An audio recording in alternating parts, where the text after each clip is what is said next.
Assalamu alaikum, dear students. In this video, we'll solve the structured questions from the topic of mass, weight, and density. Now, before solving the questions, you must have an clear understanding of the topics. ठीक है ना, जो topics इस unit के अंदर cover होते हैं, आपको पहले उनका अच्छी तरह से अंडरस्टैंडिंग होनी चाहिए. Then you will be able to solve the questions properly. ठीक है ना. तो थोड़ा सा हम ओवरव्यू ले लेते हैं. अब इसकी जो एमसीक्यूज वाली वीडियो है उसमें भी मैंने थोड़ा सा डिस्क्राइब किया हुआ है जो जो इम्पोर्टेंट चीज़ें हैं इस टॉपिक से रिलेटेड. थोड़ा सा हम दोबारा रिकॉल कर लेते हैं जो जो इम्पोर्टेंट चीज़ें हैं, जो जो इम्पोर्टेंट कॉन्सेप्ट्स हैं इस टॉपिक्स के अंदर, इस चैप्टर के अंदर. फिर हम आते हैं क्वेश्चंस के ऊपर. देखिए, अगर हम इस चैप्टर की बात करें तो this chapter relates to the mass, weight and density. तो सबसे पहले तो हम ये देख लेते हैं what is the difference between mass and weight. Mass क्या होता है और वेट क्या होता है. तो अगर हम इनके डेफिनेशन की बात करें कि हम मास को किसको कहते हैं और वेट को किसको कहते हैं, तो मास is the quantity of matter in any object. ठीक है ना. जो क्वांटिटी ऑफ मैटर होता है, जो अमाउंट ऑफ मैटर होता है, मीन्स के फॉर एग्जाम्पल कोई भी ऑब्जेक्ट है जो कि मैटर का बना हुआ है, तो डेफिनेटली उसमें कुछ अमाउंट ऑफ मैटर यूज हुआ होगा उस ऑब्जेक्ट की फॉर्मेशन में. तो जितना अमाउंट ऑफ मैटर उस ऑब्जेक्ट की फॉर्मेशन में यूज होता है, that is called the mass of that particular object. अगर हम वेट की बात करें तो weight is the gravitational pull on that object. ठीक है ना. जो ग्रेविटेशनल पुल होता है, अब देखिए ग्रेविटी को भी हमने सेपरेट वीडियो में मैंने अलग से डिस्कस किया हुआ है कि ग्रेविटी होती क्या है. नॉर्मली हमारा कॉन्सेप्ट ये होता है कि gravity is the its attractional pull of the earth, but this is not only the attractional pull of the earth, this is the attractional pull of the every object which has its mass. ठीक है ना. जिस object का मास होता है उसके पास जो gravitation अट्रैक्शनल पुल होता है, that attractional pull is called the mass, oh sorry, weight of that particular object. Normally हम डिफरेंट प्लेनेट्स पे जब मूव कर रहे होते हैं कोई भी ऑब्जेक्ट, तो हम जनरली ये कहते हैं कि that is the gravity is the attractional pull of that particular planet. ठीक है ना. जिस तरह अर्थ है या जो भी डिफरेंट प्लेनेट्स हैं, तो इस तरह से हम ग्रेविटी को डिफाइन करते हैं. मतलब ये कि weight is a type of force जो कि है force of attraction for that particular object. इसके बाद अगर हम मास की बात करें तो it's scalar quantity, so it has only magnitude. फिर अगर हम वेट की बात करें तो weight is a type of force and force is a vector quantity, तो डेफिनेटली वेट भी एक वेक्टर क्वांटिटी होगा. अब इसकी डायरेक्शन कहाँ होगी, जिस डायरेक्शन में अट्रैक्शनल पुल होगा ऑब्जेक्ट के ऊपर. मीन्स कि अगर फॉर एग्जांपल अगर हम अर्थ की बात करें तो अर्थ का जो वेट होता है या अर्थ की जो ग्रेविटेशनल पुल होता है, that is towards the surface of earth. तो इसका मतलब उसकी जो डायरेक्शन होगी, कोई भी ऑब्जेक्ट जब सरफेस ऑफ अर्थ पे होगा उसकी direction downward. So this is the direction of the weight. इसके बाद अगर हम इनकी मेजरमेंट की बात करें तो मास का जो एसआई यूनिट है इसको हम किलोग्राम्स में मेजर करते हैं. We have other units as well, but इसका जो एसआई यूनिट है वो किलोग्राम्स है. सेम वे न्यूटन का जो एसआई यूनिट है, sorry, weight it's a type of force, तो इसकी वजह से इसका जो एसआई यूनिट है वो है न्यूटन. अगर हम मास की बात करें तो मास रिमेन्स कांस्टेंट एवरीवेयर. मतलब ये कि आप पूरी यूनिवर्स में कहीं पे भी चले जाएं ऑब्जेक्ट को लेके, तो उस ऑब्जेक्ट का जो मास होता है इट्स अनचेंज्ड. ठीक है ना. वो मास, उसमें कोई वेरिएशन नहीं आती जब तक आप उसमें कोई डिफॉर्मेशन नहीं करें या उसको आप ब्रेक डाउन नहीं करें, अनलेस उसका जो मास है वो सेम रहता है. लेकिन जो वेट होता है it is depending on the gravity. ये जो वेट होता है ना, ग्रेविटी पे डिपेंड कर रहा होता है. तो ग्रेविटी के चेंज होने से ये जो वेट है ये भी चेंज हो जाता है. मीन्स के अगर हम कोई भी ऑब्जेक्ट कंसीडर करते हैं, अगर हम किसी एक प्लेनेट पे उसका जो वेट फाइंड करते हैं, तो जब हम उस ऑब्जेक्ट को किसी और प्लेनेट पर लेके जाएंगे, because of the change of gravity at that planet, उसका जो वेट है वो भी चेंज हो जाएगा. ठीक है ना. और ये वेट किस पर डिपेंड करता है, gravitational field strength for that particular planet, जिसको हम ग्रेविटेशनल फील्ड को नॉर्मली स्मॉल जी से रिप्रेजेंट करते हैं. अगर हम अर्थ पे बात करें तो अर्थ पे इसकी जो वैल्यू होती है वो होती है 9.8 न्यूटन पर किलोग्राम. लेकिन फॉर सिंप्लिसिटी, या आप ये कह लें जो सीआई स्टैंडर्ड है, according to that standard we take it as a 10. तो आपके पूरे सिलेबस में जो सीआई स्टैंडर्ड है वहां पे जो जी की वैल्यू यूज होती है वो होती है 10 न्यूटन पर किलोग्राम. ठीक हो गया. इसके बाद अगर हम मेजरमेंट की बात करें तो मास को मेजर करने के लिए वी हैव बीम बैलेंस और electronic balance. Same way weight को मेजर करने के लिए वी हैव स्प्रिंग बैलेंस, या फिर हम यूज करते हैं कंप्रेशन बैलेंस. ठीक है ना. ये वो डिवाइस है जिससे हम वेट को मेजर कर सकते हैं. अब अगर हम बात करें ग्रेविटी की, तो just look at the different values of the gravitational field distance at different planets, ठीक है ना। हर प्लेनेट की, मैंने आपको बताया ना कि ग्रेविटेशनल जो पुल होता है वो डिपेंड कर रहा होता है उसकी ग्रेविटेशनल फील्ड स्ट्रेंथ पे। तो ग्रेविटेशनल फील्ड स्ट्रेंथ जो होती है डिफरेंट प्लैनेट्स की वो डिफरेंट होती है। जस्ट लाइक अभी मैंने आपको बताया कि अर्थ पे जो वैल्यू होती है वो होती है 9.8, but for simplicity we take it as a 10। तो जब हम अर्थ से उस ऑब्जेक्ट को किसी और प्लेनेट पे मूव करेंगे तो according to the gravitational field strength of for that particular planet उसका जो वेट है दैट विल चेंज। मास में कोई भी चेंज नहीं आएगा, लेकिन उसका जो वेट है वो चेंज हो जाएगा। उसके बाद इस चैप्टर के अंदर, इस यूनिट के अंदर जो सेकंड कॉन्सेप्ट हमने स्टडी किया है दैट इज द डेंसिटी। थोड़ा सा हम ओवरव्यू ले लेते हैं, क्विक ओवरव्यू कि डेंसिटी होता है क्या है। डेंसिटी की अगर हम बात करें तो डेंसिटी का सिंपल मतलब ये होता है how much mass something has in a certain volume. Means कि अगर हम कोई भी पर्टिकुलर वॉल्यूम कंसीडर कर लें किसी भी ऑब्जेक्ट का, उस पर्टिकुलर वॉल्यूम के अंदर उस ऑब्जेक्ट का जो मास होता है that defines the density for that particular object. Just like you can see कि हमने दो वॉल्यूम कंसीडर किए हैं। अगर आप दोनों ऑब्जेक्ट्स को कंसीडर ये करें या तो दोनों वॉल्यूम्स को आप देखें दे आर द सेम, ठीक है ना, दोनों वॉल्यूम सेम है। पर जो फर्स्ट पार्ट है या फर्स्ट ऑब्जेक्ट है इसके इस वॉल्यूम के अंदर जो मास आ रहा है दैट इज 100 किलोग्राम्स, वेयर जो सेकंड ऑब्जेक्ट है उसी सेम वॉल्यूम के अंदर इसका जो मास आ रहा है वो होता है 200 ग्राम्स, ठीक है ना। तो अब अगर हम कंपेयर करें which one has the greatest density, तो definitely the second object, this one, because it occupies more mass in that particular volume। तो इसका मतलब ये होगा कि this will have more density। या फिर हम सिंपल वर्ड्स में ये कह सकते हैं कि जिस पर्टिकुलर ऑब्जेक्ट के अंदर मॉलिक्यूल्स जो हैं ऑब्जेक्ट के वो क्लोजली पैक्ड है, मास का मतलब होता है नंबर ऑफ मॉलिक्यूल्स, ठीक है ना। तो जिस ऑब्जेक्ट के अंदर एक पर्टिकुलर वॉल्यूम के अंदर मॉलिक्यूल्स क्लोजली पैक्ड होते हैं दैट मींस के that object has the greater density. और डेंसिटी को मेजर हम किस तरह करते हैं mathematically, density equal to mass per unit volume. किसी भी ऑब्जेक्ट की अगर हमने डेंसिटी फाइंड करनी होती है हम उसके मास को उस पर्टिकुलर वॉल्यूम से डिवाइड कर देते हैं तो वी गेट द डेंसिटी। अगर हम इनके यूनिट्स की बात करें तो डेंसिटी का जो ऐसा यूनिट होगा that is kilograms per cubic metre, because mass का यूनिट किलोग्राम्स होता है और वॉल्यूम का क्यूबिक मीटर, ठीक है ना। लेकिन कुछ स्मॉलर ऑब्जेक्ट्स के लिए we can take the density in grams per cubic centimetre as well, ठीक है ना। अगर स्मॉलर ऑब्जेक्ट होंगे जिनका मास कम होगा उनका वॉल्यूम भी कम होगा तो we can take it in grams per cubic centimetre as. अच्छा, डेंसिटी से हमें एक चीज पता चलती है कि जो टाइप ऑफ सब्सटेंस है उसकी आइडेंटिफिकेशन होती है। कैसे टाइप ऑफ सब्सटेंस की आइडेंटिफिकेशन होती है? For example if we take 3-4 different materials, अगर हम उनमें से ये फाइंड आउट करना चाहें कि कौन से पीसेज हैं जो कि सेम मटेरियल के बने, मीन कि हम डिफरेंट पीसेस हम कलेक्ट कर लें और हम ये फाइंड आउट करना चाहें कि उनमें से कौन से पीसेज हैं जो कि सेम मटेरियल के हैं, तो what we have to do, we have to calculate the density of those pieces.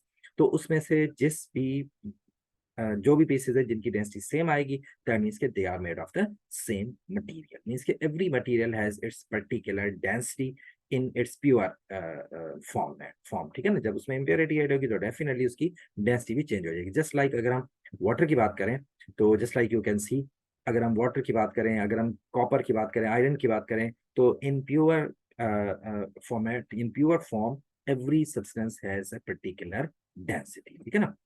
यहाँ पर हम नॉर्मली जब हम आइस और वाटर की बात करते हैं they are commonly use substances. तो अच्छा, आइस की जो डेंसिटी है that is 917 kilograms per cubic metre, where water की जो डेंसिटी है वो है 1000। अब देखिए जब हम डेंसिटी की बात करते हैं तो नॉर्मली हम, अब हमारा कॉन्सेप्ट ये होता है डेंसिटी का कि जिस सब्सटेंस के अंदर मॉलिक्यूल्स क्लोजली पैक्ड होंगे it will have more density. तो इस कॉन्सेप्ट के बेसिस पे हम ये कहते हैं जो कि सॉलिड्स है, सॉलिड्स की डेंसिटी नॉर्मली उनके लिक्विड स्टेट या गैस स्टेट से ज्यादा, मतलब अगर हम सेम सब्सटेंस कंसीडर करें तो for the same substance generally we say that solid state के अंदर जो डेंसिटी होगी उसकी वो लिक्विड स्टेट और गैस स्टेट से ज्यादा होगी। But there are few substances जहां पर ये जो कॉन्सेप्ट है हमारा थोड़ा सा चेंज होता है। मतलब इस कॉन्सेप्ट के अंदर कि सॉलिड की डेंसिटी लिक्विड से ग्रेटर होती है, इसके अंदर थोड़ी सी वेरिएशन आ जाती है। उसकी जो सबसे बेस्ट एग्जांपल है वो हमारे पास आइस और वाटर है। आप देखें ice which is in liquid form and sorry solid form, और जो लिक्विड वाटर है नॉर्मली होना तो ये चाहिए, इस सॉलिड फॉर्म में इसकी डेंसिटी ग्रेटर होनी चाहिए, बट ऐसा होता नहीं है। जो आइस है इसकी डेंसिटी आप देखें 917 किलोग्राम्स पर क्यूबिक मीटर है, whereas वाटर जो लिक्विड फॉर्म में इसकी डेंसिटी है 1000 kilograms per cubic metre. That means के वाटर की जो डेंसिटी है वो आइस से ग्रेटर है। अब ये होता क्यों है, तो इसके लिए again I have a separate video. ऐसा क्यों होता है कि आइस की जो डेंसिटी है वो वाटर से कम होती है, ठीक है ना। तो अगर आपको समझना है, if you have any confusion, तो you can go through my channel, वहां पर आपको ये वीडियो मिल जाएगी कि why density of water is greater than the density of ice. ठीक हो गया बेटा। इसके अलावा अगर आपको ये फाइंड आउट करना है कि डेंसिटी हम फाइंड किस तरह करते हैं, तो इसके लिए भी मैंने सेपरेट वीडियो बनाई हुई है कंप्लीट डिटेल में कि जो डिफरेंट ऑब्जेक्ट्स होते हैं, चाहे वो सॉलिड्स हों चाहे लिक्विड्स हों, उनकी डेंसिटी जो है हम किस तरह से डिफरेंट मेथड से हम डेंसिटी फाइंड करते हैं। तो अगेन अगर आपको कंफ्यूजन है तो you can go to this video, आपको क्लियर आइडिया हो जाएगा कि हम डेंसिटी को मेजर किस तरह। ठीक हो गया बेटा। चलें जी, अब हम मूव करते हैं क्वेश्चंस के ऊपर, ठीक है ना। थोड़ा सा हमने ओवरव्यू ले लिया, अब क्वेश्चंस को समझना हमारे लिए थोड़ा सा आसान हो जाएगा। चलें जी, this is the question number 1। अब देखें क्वेश्चन नंबर 1 में हमारे पास क्या है। Figure 1.1 shows 0.4 kilograms mass hanging at the waist from the spring। अब एक चीज मैं बार बार रिपीट करता हूं जब भी मैं कोई क्वेश्चन सॉल्व करवा रहा होता हूं, कोई वर्कशीट सॉल्व करवा रहा होता हूं, तो वो ये है कि आप क्वेश्चन को सॉल्व करने से पहले क्वेश्चन को प्रॉपरली रीड करें, क्योंकि क्वेश्चन के जो आंसर होते हैं वो अकॉर्डिंग टू द क्वेश्चन आपको देने होते हैं, ठीक है ना। अगर आप क्वेश्चन को प्रॉपरली रीड नहीं करते, समटाइम्स आपको आंसर पता भी होता है but you make the mistake, ठीक है ना। तो इसलिए जरूरी होता है कि पहले आप क्वेश्चन को अच्छी तरह रीड आउट कर लें। अब देखें क्वेश्चन में क्या क्या हमें गिवन है। एक ऑब्जेक्ट है जो कि स्प्रिंग के साथ हैंग किया हुआ है, और इस ऑब्जेक्ट का जो मास है वो है 0.4 किलोग्राम्स। और दूसरी इंफॉर्मेशन हमें यह मिली है कि this object is at rest. अब ये बहुत इंपॉर्टेंट कॉन्सेप्ट है, इससे हमें बहुत इंपॉर्टेंट इंफॉर्मेशन मिलने वाली है कि ऑब्जेक्ट जब रेस्ट में होगा तो व्हाट विल हैपन। ठीक है, चले अब मूव करते हैं क्वेश्चंस के ऊपर। सबसे पहले तो हमसे ये पूछ रहा है इन पार्ट ए कि what is meant by the mass of the object. अब देखिए यहाँ पर हमें मास गिवन है, हमसे सिर्फ ये पूछा है कि ये मास होता क्या है, आप किसको मास कहेंगे, ठीक है ना। अब देखें ये अभी अभी थोड़ी देर पहले हमने डिस्कस किया है कि अगर हम मास को डिफाइन करना चाहें कि मास होता क्या है, तो that mass is the quantity of matter in an object या amount of matter in an object. किसी भी ऑब्जेक्ट के अंदर जो अमाउंट ऑफ मैटर होता है, जो क्वांटिटी ऑफ मैटर होती है, that particular quantity of matter is called the mass of the object. तो ये हो गया हमारा ए का आंसर। चलें जी, अब मूव करते हैं हमारा सेकेंड पार्ट, पार्ट बी है। इसमें देखें first of all it says that on figure 1.1 draw and draw an arrow showing the direction and the line of action of each of the two forces that acts on the mass। ये कह रहा है कि इस figure के ऊपर आपने arrow के थ्रू आपने फोर्सेस को रिप्रेजेंट करना है, जो दो फोर्सेस इस ऑब्जेक्ट के ऊपर एक्ट कर रही हैं। Write the name of the force next to each arrow. आपने एरो के साथ उस फोर्सेस को रिप्रेजेंट भी करना है और उनको नेम भी लिखना है कि वो कौन सी फोर्सेस है। अब आते हैं कि यहाँ पर दो फोर्सेस कौन सी एक्ट करेंगी।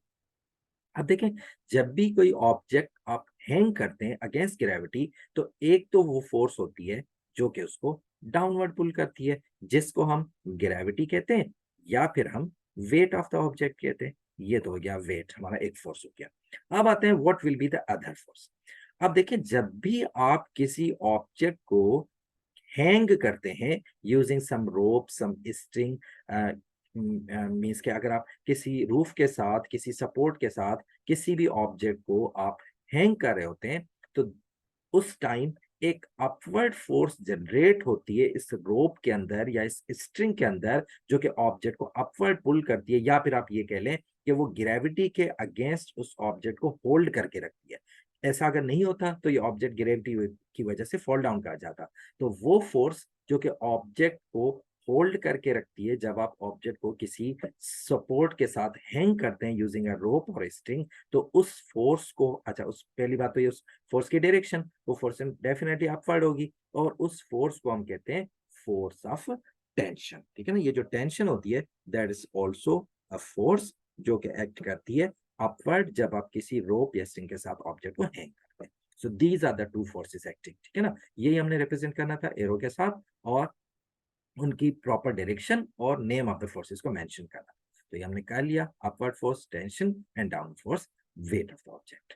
चले जी, अब है आपने इसके सेकंड पार्ट में आपने क्या करना है, the gravitational field strength is 10 Newton पर किलोग्राम, जिसे अभी मैंने बताया कि जनरली हम इसको 10 ही कंसीडर करते हैं, और सीआई के स्टैंडर्ड के अकॉर्डिंग हमने इसको 10 ही लेना होता है। ठीक है ना, calculate the size of each of the two forces. अब ये जो दो फोर्सेस हमने यहाँ पे मेंशन किए हैं, वेट और टेंशन, इनका हमने मैग्नीट्यूड कैलकुलेट, साइज का मतलब यहाँ पे होगा मैग्नीट्यूड। ठीक है ना बेटा, तो कैसे कैलकुलेट करेंगे, देखिए वेट किसके इक्वल होता है, वेट इक्वल होता है मास मल्टीप्लाई बाय ग्रेविटी। ये फार्मूला हम पढ़ चुके हैं वेट के अंदर, तो ये हमने वेट तो हम कैलकुलेट कर लेते हैं, यहीं पर ही कर लेते हैं। चले अब देखें, ये फर्स्ट फोर्स हमारी वेट होगी, that will be mass multiply by gravity. तो मास हमारे पास कितना है ऑब्जेक्ट का, that is 0.4,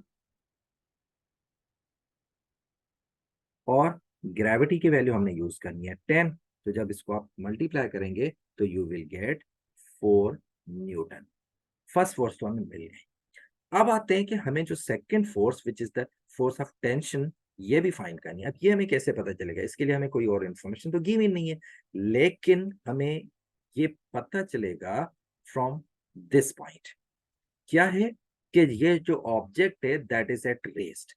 now just recall the concepts of balanced and unbalanced forces, जो प्रीवियस चैप्टर डायनामिक्स वाले चैप्टर में हमने स्टडी किया था, concept of balanced and unbalanced forces, कि अगर ऑब्जेक्ट रेस्ट में होता है तो एट दैट टाइम ऑब्जेक्ट के ऊपर जो फोर्सेस लग रही होती हैं वो फोर्सेस होती हैं, क्या होती हैं, बैलेंस्ड फोर्सेस होती हैं। जब भी ऑब्जेक्ट रेस्ट में होगा तो इसके ऊपर जो फोर्सेस एक्ट कर रही होंगी वो फोर्सेस होंगी बैलेंस्ड। तो इसका मतलब ये होगा कि right now this object is at rest, तो इसका मतलब ये होगा कि इसके ऊपर जो फोर्सेस लग रही हैं वो फोर्सेस भी क्या होंगी, बैलेंस्ड होंगी। तो बैलेंस्ड होने का मतलब ये होगा कि इन दोनों फोर्सेस का जो मैग्नीट्यूड है वो सेम होगा। अब अगर वेट का मैग्नीट्यूड 4 न्यूटन है तो डेफिनेटली एट दैट टाइम जो अपवर्ड फोर्स होगी tension, that is also 4 Newton. तो इससे हमें पता चल गया सेकेंड फोर्स। चलें जी, अब मूव करते हैं इसका सी पार्ट। अब देखें ये सी पार्ट इसी कॉन्सेप्ट से रिलेटेड है। क्या है, the mass is pulled downward. अगर आप इस मास को यहां से डाउनवर्ड पुल करते हैं then what will happen, downward जब पुल करते हैं तो देखें क्या है, state and explain what happens to the upward force. अगर आप डाउनवर्ड पुल करें इसका मतलब क्या होगा, डाउनवर्ड पुल करने का मतलब ये you are increasing the downward force, और डाउनवर्ड फोर्स हमारे पास कौन सी है, ग्रेविटी। तो अब ग्रेविटी को जब आप इंक्रीज करेंगे तो इसके रिजल्ट में होगा क्या। अब देखें object again use the concepts of balance and unbalanced forces.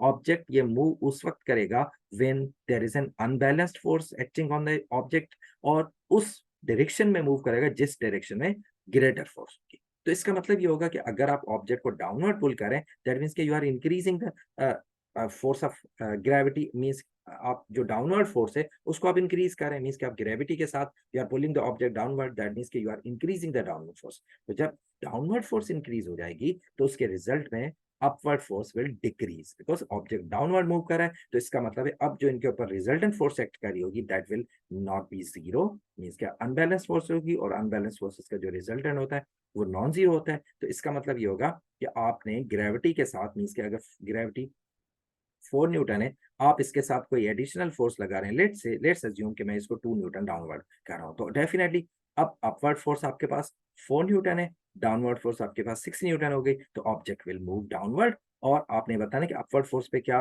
Impact होगा, तो दैट विल रिड्यूस। अगर हम इसके टोटल फोर्सेस की बात करें तो अपवर्ड फोर्स जो होगी वो रिड्यूस हो जाएगी। ठीक हो गया, तो इसका आंसर सिंपली लिख सकते हैं as the mass pull down it means the weight of the object becomes great. अब यहां पर हम वेट की जगह वेट भी लिख सकते हैं, या फिर आप ये कह सकते हैं there is an additional force which acts downward, क्योंकि वेट ग्रेटर होने का मतलब है कि आप वहां पे ग्रेविटी की वैल्यू को चेंज करें, मास की वैल्यू को चेंज करें, वो तो हम कर नहीं रहे। तो या इस तरह भी हम मेंशन कर सकते हैं, या फिर हम ये कह सकते हैं there is an additional force acting downward, जिसकी वजह से ओवरऑल जो डाउनवर्ड फोर्स है वो ग्रेटर हो जाएगी, उसके रिजल्ट में जो अपवर्ड फोर्स है वो कम हो जाएगी। चलिए जी, अब मूव करते हैं क्वेश्चन नंबर 2 के ऊपर। अब देखिए क्वेश्चन नंबर 2 हमारे पास डेंसिटी से रिलेटेड क्वेश्चन है। क्या है question? Student measures the mass and volume of the 4 sample rocks A B C D. उसने स्टूडेंट्स के पास 4 सैंपल रॉक्स हैं ए बी सी डी, उसने उनके मासेस और वॉल्यूम्स को मेजर करके एक टेबल के अंदर मेंशन कर दिया, ठीक है ना, एक टेबुलर फॉर्म में डेटा उसने रिकॉर्ड कर ली। अब आपको क्या करना है, describe in detail how the measuring cylinder is used to find the volume of rocket. आपने वो प्रोसीजर बताना है कि जो मेजरिंग सिलेंडर है उसको हम कैसे यूज कर सकते हैं to measure the volume of this particular rock. Not, अब यहाँ पर ए है, हम किसी भी रॉक का फाइंड कर सकते हैं, नॉट ओनली द ए, ठीक है ना। अब देखिए हम कैसे, फर्स्ट थिंग इज दैट कि आपको ये पता होना चाहिए कि डेंसिटी, जैसे अभी भी मैंने मेंशन किया था कि डेंसिटी को मेजर करने के लिए वी हैव डिफरेंट मेथड्स। तो वन ऑफ द मेथड जिसके अंदर हम यूज करते हैं मेजरिंग सिलेंडर को, ठीक है ना। अब थोड़ा सा हम उसका क्विक ओवरव्यू ले लेते हैं, अगर आपको नहीं पता तो हम देख लेते हैं कि मेजरिंग सिलेंडर को हम किस तरह से यूज करते हैं। तो देखें इसके लिए, अच्छा first thing is that why we are using measuring cylinder. तो जस्ट रिकॉल के ऑब्जेक्ट्स जो सॉलिड्स होते हैं हमारे पास दो तरह के होते हैं, एक होते हैं रेगुलर सॉलिड्स, एक होते हैं इरेगुलर सॉलिड्स। तो this method is used for the irregular solids, ठीक है ना। जो इरेगुलर सॉलिड्स होते हैं उनकी डेंसिटी या उनका वॉल्यूम मेजर करने के लिए वी यूज दिस मेथड। इस मेथड के अंदर हम करते क्या है, वेरी फर्स्ट स्टेप हम सबसे पहले क्या करते हैं, we take some amount of water in the measuring cylinder. और ये अमाउंट ऑफ वाटर इतना होना चाहिए कि जो ऑब्जेक्ट जिसका हम वॉल्यूम मेजर करना चाह रहे हैं वो इसके अंदर कंप्लीटली डिप हो जाए, ठीक है ना। इतना वॉल्यूम हमारे पास वाटर का हमने लेना है। सबसे पहले हमने वाटर का जो भी हम अमाउंट ले रहे हैं उसका हमने वॉल्यूम मेजर करना है। हमने मेजरिंग सिलेंडर में वाटर फिल कर दिया, we have to measure the volume of that particular water, और उसको हम रिप्रेजेंट कर देते हैं V1 के साथ। ये करने के बाद अब हम क्या करते हैं कि जो रॉक हमारे पास है, जो या जो भी ऑब्जेक्ट है, नॉट ओनली द रॉक, जो भी ऑब्जेक्ट है जिसका हम वॉल्यूम मेजर करना चाह रहे हैं, we have to put inside the this measuring cylinder. अब होगा ये, जब आप इस रॉक को या इस पर्टिकुलर ऑब्जेक्ट को इस मेजरिंग सिलेंडर के अंदर आप डालेंगे तो definitely it will displace the water, because ये अपनी स्पेस बनाने के लिए वाटर को डिस्प्लेस करेगा। तो वाटर डिस्प्लेस्ड होके कहाँ जाएगा, बिकॉज इसकी बाकी साइड्स पे तो वाटर मूव कर नहीं सकता, उसकी जो मेजरिंग सिलेंडर है। अब डेफिनेटली जो वॉल्स हैं वो मीन्स के जो उसका बेस एरिया है, या आप ये कह लें उसकी जो सरफेसेस हैं, वहां पर तो वाटर मूव करेगा नहीं, तो डेफिनेटली कहाँ करेगा, ये अपवर्ड मूव करेगा। तो अपवर्ड मूव करने का मतलब है अब जो इसका वाटर लेवल है दैट विल राइज, ठीक है ना, पहले से इंक्रीज हो जाएगा। तो आपने क्या करना है, अब वो जो वॉल्यूम आपको मिल रहा है उस वॉल्यूम को हम नोट डाउन कर ले, मीन्स के after putting the object this water level will rise. तो जितना राइज कर रहा है आप उसको नोट डाउन कर लें कि अब आपके पास वाटर के जो लेवल आ रहा है वॉल्यूम का वो कितना आ रहा है, उसको आप रिप्रेजेंट करें V2 के साथ। अब सिंपली लास्ट स्टेप में आप क्या करें, जो आपने फर्स्ट स्टेप में वॉल्यूम मेजर किया था V1, और अब सेकंड स्टेप में आपने जो किया है V2, इन दोनों का डिफरेंस फाइंड कर लें। दोनों का difference will provide you the volume of that particular object, ठीक है ना। इन दोनों का जो डिफरेंस होगा वॉल्यूम के अंदर वो आपको उस पर्टिकुलर स्टोन या जो भी रॉक है इस ऑब्जेक्ट का आपको वॉल्यूम बताएगा। तो this is how we measure the volume of the जो इरेगुलर ऑब्जेक्ट्स होते हैं। इस मेथड को हम डिस्प्लेसमेंट मेथड कहते हैं, ठीक है ना। तो अब इस क्वेश्चन के अंदर आपने जस्ट इस पूरे मेथड को डिस्क्राइब करना है। ये जो डिस्प्लेसमेंट मेथड है किस तरह हम यूज करते हैं आपने इसको डिस्क्राइब करना है। तो कैसे, हमने क्या किया, some water is taken to the measuring cylinder and its reading is noted down, ठीक है ना। एग्जैक्टली वही हम करें और उस रीडिंग को हम V1 से रिप्रेजेंट करें। उसके बाद आप क्या करें, then the rock is lowered into the cylinder, आप उस रॉक को सिलेंडर के अंदर आप इंसर्ट कर दें, पुट कर दें। Then reading of the new water level is noted, उसके बाद जो वाटर लेवल राइज कर है उसकी रीडिंग नोट कर लें, उसको आप V2 से रिप्रेजेंट कर दें। उसके बाद जस्ट उस वॉल्यूम उस रॉक का वॉल्यूम मेजर करने के लिए आप इन दोनों का डिफरेंस फाइंड कर लें, so that will provide you the volume of that particular rock. अब ये जो प्रोसीजर है that is very much important in the sense के मोस्ट ऑफ द टाइम ये प्रोसीजर रिपीट होता है, तो इसको आप अच्छी तरह समझ लें, then you can write in your own words as well. ठीक है, तो ये हो गया इसका पार्ट। अब हम मूव करते हैं नेक्स्ट पार्ट पे। नेक्स्ट पार्ट हमारे पास है explain why the volume of rock D can not be found with the ordinary laboratory measuring cylinder. अब ये कह रहे हैं कि इसी मेथड से हम, अगर हम रॉक ए का वॉल्यूम फाइंड कर सकते हैं, तो व्हाई नॉट रॉक डी? तो रॉक है, सबका वॉल्यूम फाइंड हो सकता है, तो क्यों नहीं कर सकते? तो उसके लिए आप अगर इनके वॉल्यूम्स को देखें, तो हमारे पास रॉक ए बी और सी, इनके वॉल्यूम आप देखें मतलब अंडर 100 क्यूबिक सेंटीमीटर है। लेकिन अगर आप volume of the rock D देखें, that is 978, that is too large.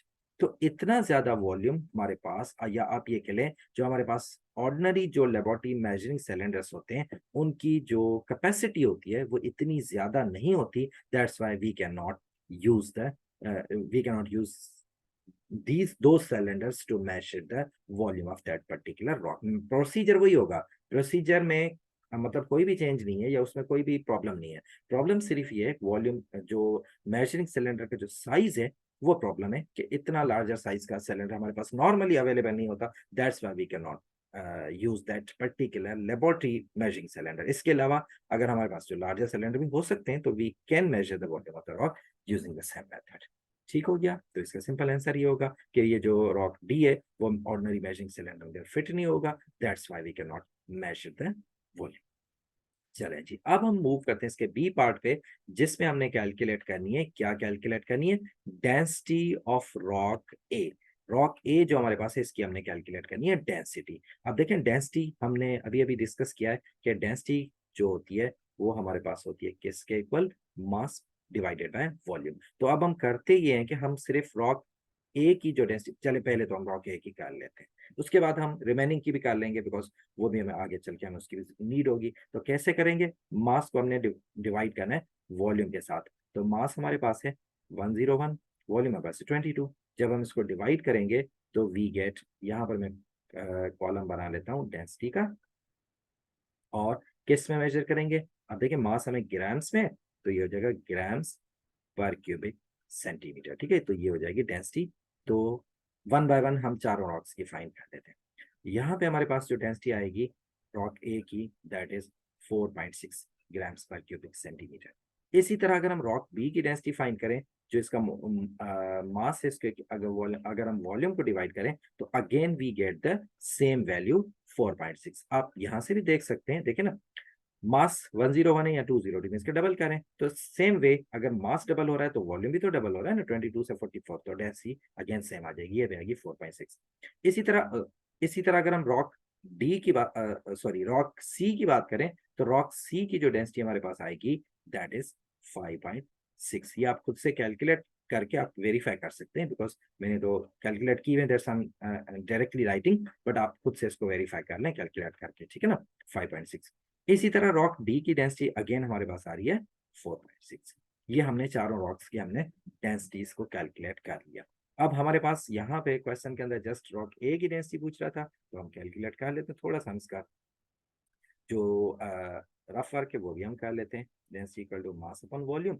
तो मास हमारे पास है 101, वॉल्यूम हमारे पास 22, तो ये आएगी how much? 4.6, 4.6 grams per cubic centimetre. ये आ गई वॉल्यूम। ठीक है, डेंसिटी आ गई। चलें जी, अब आते हैं इसके सी पार्ट में। Three rocks are made from the same material. Standard explain which of the rock is made from the different material.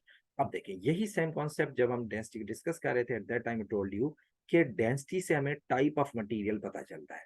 मतलब ये कि अगर डेंसिटी सेम होगी तो that particular piece is made of the same material. तो अगर हम बात करें इन रॉक्स की, अब देखिए 4 रॉक्स हैं, वी डोंट नो कि whether they are made of the same material और नॉट। तो हमें वो कैसे पता चलेगा? अगर इन रॉक्स की डेंसिटी सेम, या जिन जिन रॉक्स की डेंसिटी सेम होगी, दैट मीन्स कि they are made of the same material.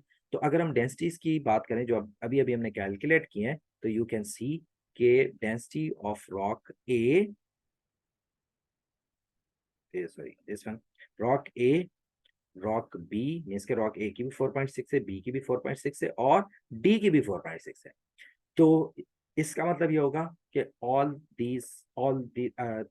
of these three rocks are made from the same material, whereas जो rock C है इसकी डेंसिटी है 5.6, दैट मीन्स कि this rock is made of the different material. तो question के अंदर आपसे यही पूछ रहा है, क्वेश्चन के अंदर ये इसने ऑलरेडी मेंशन कर दिया है कि जो रॉक सी है that is made of the different material, लेकिन ये बात आपको कैसे पता चलेगी, ठीक है ना। सॉरी, ये नहीं मेंशन किया कि कौन सा रॉक है, जस्ट आपने बताया ये मेंशन है कि 3 रॉक्स से मटेरियल के, जो रिमेनिंग है वो डिफरेंट मटेरियल का, तो वो आपको कैसे पता चलेगा। तो पहले तो हम ये देख लेते हैं कि वो कौन सा रॉक है, दैट इज रॉक सी। और वो हमें कैसे पता चला, बिकॉज इट इज, इसकी जो डेंसिटी है वो डिफरेंट है, तो दैट मीन्स के this is made of the different material. चलें जी, अब मूव करते हैं हमारे पास क्वेश्चन नंबर 3 के ऊपर। क्वेश्चन 3 हमारे पास क्या है, अब देखिए क्वेश्चन 3 के एक्चुअली 2 पार्ट्स थे, बट जो फर्स्ट पार्ट था that was related to the energy, that why इस यूनिट, पर्टिकुलर यूनिट के लिए मैंने उस पार्ट को स्किप कर दिया, ठीक है। अगर आप पास पेपर में देखेंगे तो यू विल फाइंड कि उसका जो फर्स्ट पार्ट है, ए पार्ट, उसमें कंप्लीटली वो एनर्जीज के कॉन्सेप्ट यूज है, तो दैट्स वाई वो जब हम एनर्जी वाले चैप्टर की वर्कशीट करेंगे तो उस पेपर हम डिस्कस करेंगे ना। Right now we are only discussing the mass weight and density, तो उससे रिलेटेड जो पार्ट है जस्ट उसको मैंने इंक्लूड किया। देखें क्या है question, while still on the surface of Mars, the astronauts, अब ये क्वेश्चन कुछ इस तरह से, थोड़ा मैं आपको इसको बैकग्राउंड बता देता हूँ कि देयर इज एन एस्ट्रोनॉट, उसके पास एक रॉक है, वो रॉक को पहले अर्थ पे उसकी कुछ एक्सपेरिमेंट, उसकी कुछ मेजरमेंट करता है, फिर उसी रॉक को वो ले जाता है मार्स के ऊपर, ठीक है ना। तो उससे रिलेटेड कंप्लीट क्वेश्चन है। तो क्वेश्चन अब जो इसका जो पार्ट इस यूनिट से रिलेटेड है उसमें है कि आप, वो जो एस्ट्रोनॉट है वो उस स्टोन को मार्स पे लेके जाता है और करता क्या है, measure the mass of each rock collected, जितने भी उसने रॉक्स कलेक्ट किए हैं उनके मासेस को मेजर करता है रॉक के ऊपर, ठीक है ना।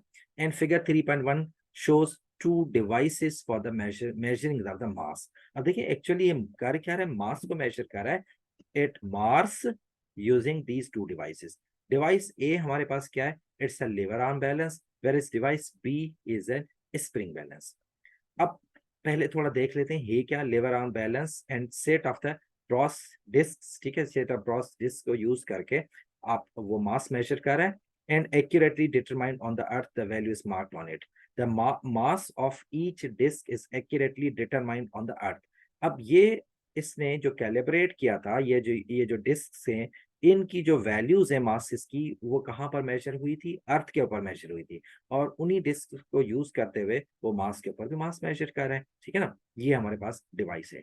डिवाइस बी के अंदर क्या है हमारे पास, we have an spring balance, और स्प्रिंग बैलेंस जो है accurately calibrated on the earth and the mass values are marked on the vertical scale. इसका मतलब है इसको हमने कैलिब्रेट किया था on the surface of earth. पहले हम इसका मतलब देख लेते हैं, what is mean by calibration on the surface of अर्थ। अब देखें अगर आप स्प्रिंग बैलेंस की बात करते हैं तो स्प्रिंग बैलेंस हमारे पास वो डिवाइस होता है जिससे हम किसी भी ऑब्जेक्ट का वेट या किसी ऑब्जेक्ट के ऊपर जो फोर्स लग रही होती है उस फोर्स को मेजर करते हैं। अब ये वर्क कैसे करता है, इसके अंदर एक स्प्रिंग होता है, जो स्प्रिंग पुल डाउन होता है जब भी आप कोई ऑब्जेक्ट इसके साथ हैंग करते हैं। तो अगर फॉर एग्जांपल जो भी आपने ऑब्जेक्ट हैंग किया है, जो भी इसका मास है, ये क्या करेगा, उस मास को मल्टीप्लाई करता है, मींस के हम एक फिक्स वैल्यू ग्रेविटी इसके अंदर सेट कर देते हैं कि फॉर एवरी किलोग्राम इसके अंदर जो एक्सटेंशन आनी चाहिए या जो ग्रेविटेशनल पुल आना चाहिए वो उस पर्टिकुलर अमाउंट के साथ आना चाहिए जो कि उस पर्टिकुलर प्लेनेट के ऊपर ग्रेविटी की वैल्यू होती है। मींस कि अगर हम अर्थ की बात करें तो अर्थ के ऊपर ये जो जी की वैल्यू होती है, अभी अभी हमने डिस्कस की थी, दैट वाज 9 न्यूटन पर, सॉरी 10 न्यूटन पर किलोग्राम। दैट मींस के फॉर एवरी किलोग्राम ये जो स्प्रिंग पुल डाउन होता है वो होता है 10 न्यूटन, या मींस के 10 न्यूटन पुल डाउन होता है। तो इससे हमें पता चलता है उस ऑब्जेक्ट का जो वेट है फॉर एवरी किलो, अगर 1 किलोग्राम का था उसका जो वेट होगा वो 10 न्यूटन हो जाएगा, ठीक है ना। इस तरह से हमने इसको कैलिब्रेट किया होता है, या आप ये कह लें कि हमने इसको सेट किया होता है। अब जब, अब क्वेश्चन ये है कि अगर हम यही दोनों, अब आगे चल के क्वेश्चन में भी आपसे ये पूछ रहा है, देखिए क्या पूछ रहा है, when the two devices are used on the Mars they will give the different readings for the mass of the same rock. अब ये कह रहा है कि अगर हमने अर्थ पे जब इनके masses को measure किया था using these two devices, तो वहां पर हमें values कुछ अलग मिल रही थी. जब हम मार्स पे लेकर आए तो अब इन दोनों रॉक्स को मीन्स के उस रॉक की जो वैल्यू है यूजिंग दीज टू डिवाइसेस वो हमें मिल रही है डिफरेंट. ऐसा क्यों हो रहा है? तो पहले हम समझ लेते हैं कि होगा क्या. अब देखिए जब हम इस डिवाइस ए की बात करें तो डिवाइस ए में we are using these standard masses. ठीक है ना, स्टैंडर्ड मासेस को हम यूज कर रहे हैं using the two compare the mass of the rock. तो ये जो स्टैंडर्ड मासेस हैं ये मासेस है ना बेटा. तो अभी अभी हमने डिस्कस किया कि मास जो होता है किसी भी ऑब्जेक्ट का वो किसी भी जगह पे पूरी यूनिवर्स के अंदर वो चेंज नहीं होता. मीन्स के अगर आप अर्थ पे इनको यूज करेंगे तब भी वो उनका मास सेम होगा, अगर आप मार्स पे यूज करें तब भी सेम होगा, अगर आप जुपिटर पे यूज करें तब भी सेम होगा. तो इसका मतलब स्टैंडर्ड मासेस के अंदर तो कोई फर्क नहीं आएगा. तो इनको आप कहीं पे भी यूज कर सकते हैं. लेकिन जब हम यहाँ बात करें जो हमारे पास डिवाइस बी है, ये क्या है? This is an spring balance. इसको हमने कैलिब्रेट किया था ऑन द सरफेस ऑफ अर्थ. इसका मतलब है हमने जो वैल्यू ग्रेविटी की सेट की थी वो तो 10 की थी. लेकिन जब हम इसको मार्स पे लेकर आए तो मार्स पे ग्रेविटी की जो वैल्यू कुछ और होती है, तो 10 होती नहीं है. तो जब 10 नहीं होती तो this device will not provide the accurate value for the mass, because अब जो ग्रेविटी की वैल्यू, बिकॉज अब जो वेट वो प्रोवाइड करा होगा, ये जो मास की वैल्यू वो प्रोवाइड करा होगा, वो प्रोवाइड करेगा according to the gravity for that particular object, because वहां पे ग्रेविटी चेंज होगी. तो जिसकी वजह से जो मास की वैल्यू आएगी हमारे पास वो उस पर्टिकुलर प्लेनेट पे डिफरेंट.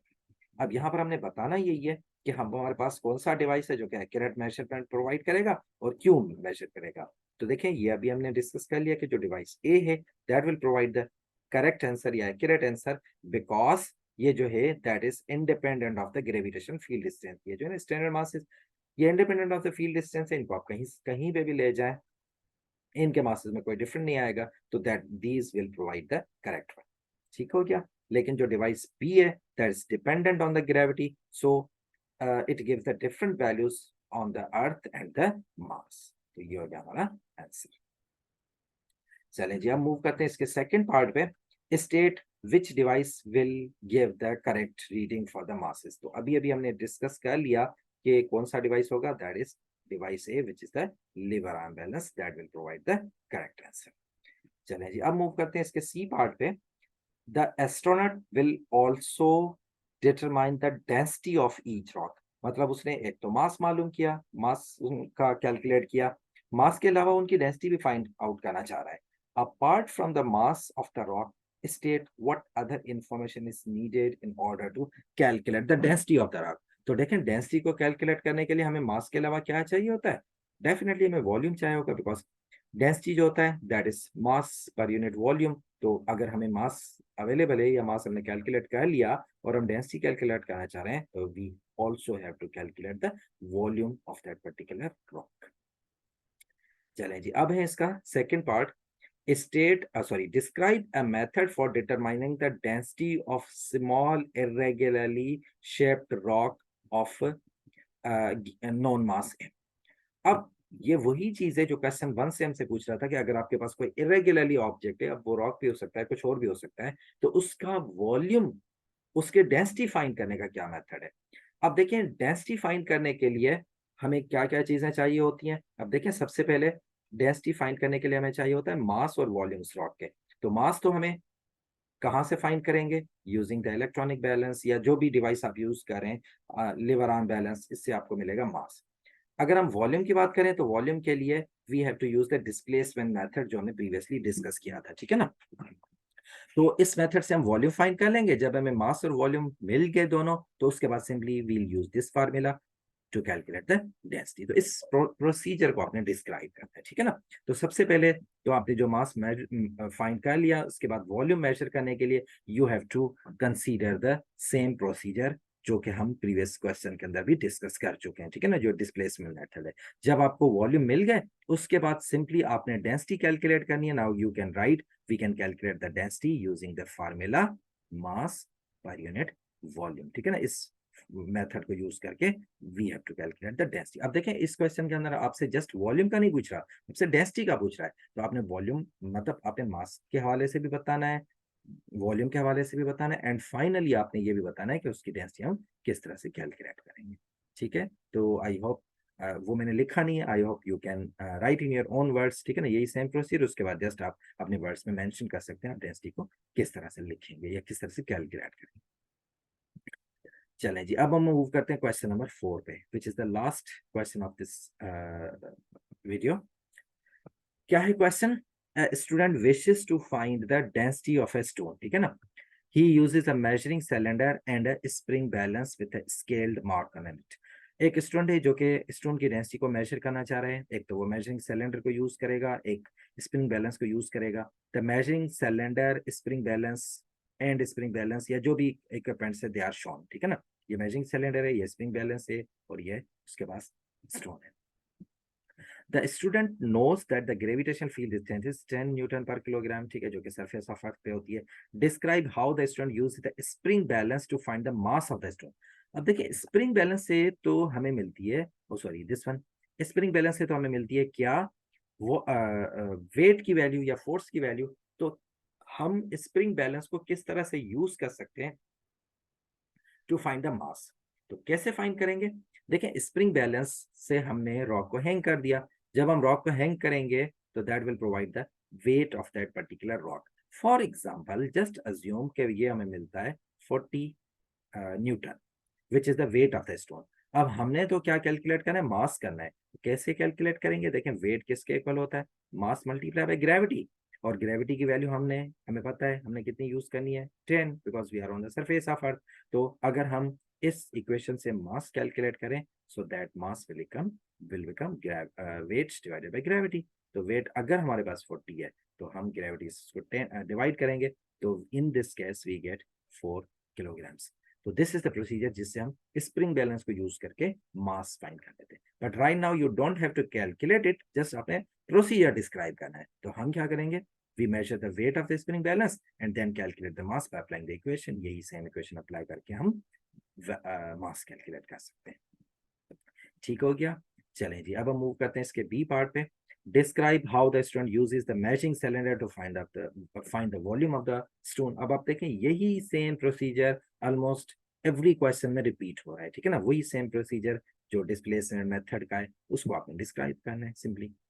चलें जी, अब हम मूव करते हैं इसके सी पार्ट पे।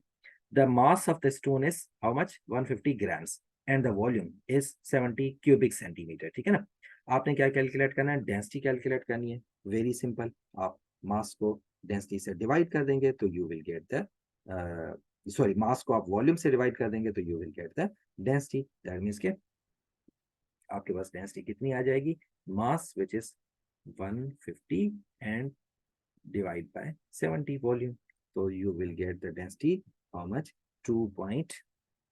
ये आपके पास डेंसिटी आ जाएगी 2.14 ग्राम्स पर क्यूबिक सेंटीमीटर।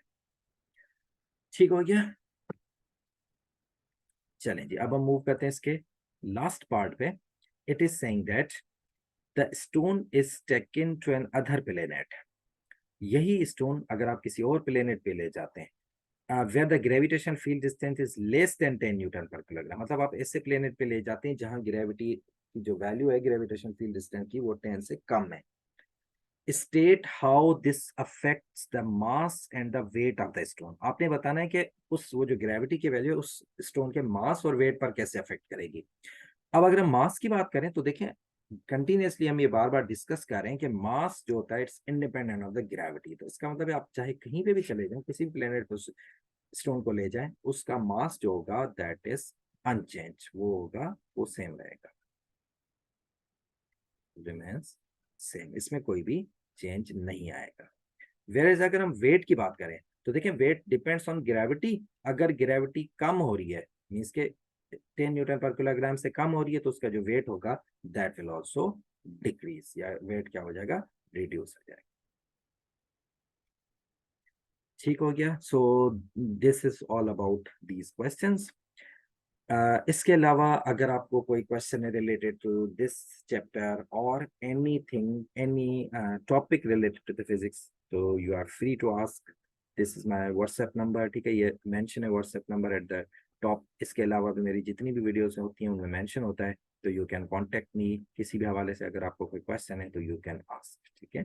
तो इंशाल्लाह see you in other video. तब तक के लिए अल्लाह हाफिज, have a nice day. Just note down my WhatsApp number. Inshallah, see you very soon.